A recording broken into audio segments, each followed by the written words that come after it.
we most likely have people on here who either aren't in the business at all yet and just kind of doing their research, or maybe fairly new. So if they came to you and said, where do I start in the business in general? It doesn't have to be commercial or wash, dry, fold, maybe self-service. Like what would be your advice to them on, you both have been in it a while, very experienced. Some newbie, as we say, comes to you and says, where do I start? What advice would you give them, or what guidance? Well, I guessLl go first in this. Sure, I'm going to be quiet. I can't wait to hear what you have to say, Randy. I'll take the bait. So, a couple things. One is I probably have to know a little bit more than that. Kind of what's the vision? What are they? Where are they wanting to take this? Are they wanting to open up a self-service laundromat and have wash, dry, fold for people dropping it off as kind of a first step? Do they want to stay self-service only without attendants, where they're just running a pure self-service laundromat? Do they envision the service component having the attendants where they just want to offset a little bit of that revenue so that they, I don't want to call it break even, but they don't lose money on attendance? Or do they want to build a separate sideload business, which is really kind of what the direction we've chosen to do, which is we want all of these businesses to be able to stand alone. We want the laundromat to stand alone. We have 7% of our business is drop off, wash, dry, fold. So 93% of the wash, dry, fold, or commercial, whatever you want to call it, business is pickup and delivery in nature.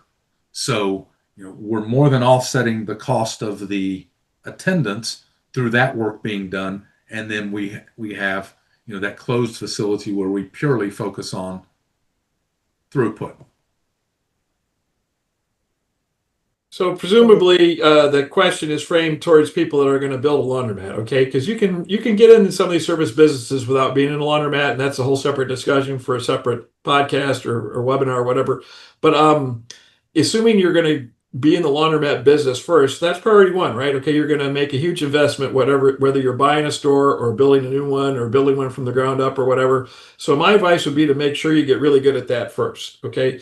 And when we got into business, that was really our initial focus. We really wanted to just focus on laundromats. We didn't know where it was going to take us. And then, as I said, we had the Great Recession, and I had to get hands-on, a lot more involved to help the businesses get cash flowing. And so one of the natural progressions was to start offering wash, dry, and fold as another way to, the way that I'll word it is we're trying to optimize our asset, right? Okay, we've spent all this money on a building and washers and dryers and so on. And so anytime we can get more utilization out of that equipment, that's going to give us a better return on our investment. So it might be pickup, it might be wash, dry, and fold right inside your store.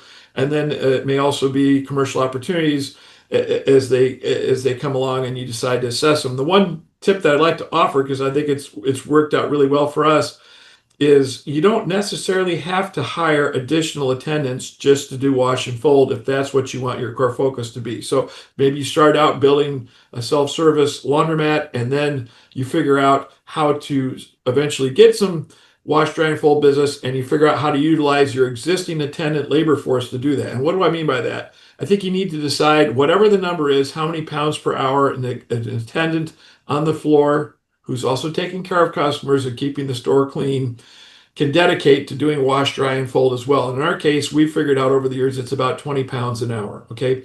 And then it's just a function of doing the math. So as long as your wash, dry, and fold business does not exceed what your tenants can do on the floor, the way that we look at that is it's what we call ancillary or incremental business, what I like to call business in the margin. So presumably, if you have an attendant laundry, if that's your model, you're paying for that attendant to be there anyway. So if they can do wash, dry, and fold in addition, then that's your labor cost is essentially zero because they're already there and you're already paying for them to help customers and keep the store clean. So if they can do that and do wash, dry, and fold, then your labor cost for that portion of your business is really nominal, and your real costs are going to be utilities, soap, bags, and that sort of stuff. But eventually, you may get to the point where you have so much business where the attendant on the floor can't do all of it to keep up.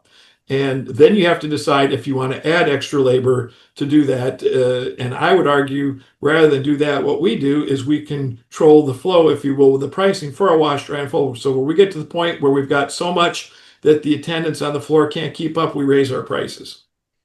And then we make sure that the volume stays consistent with what the attendant can handle, where we know that our labor cost is essentially zero, if that makes sense.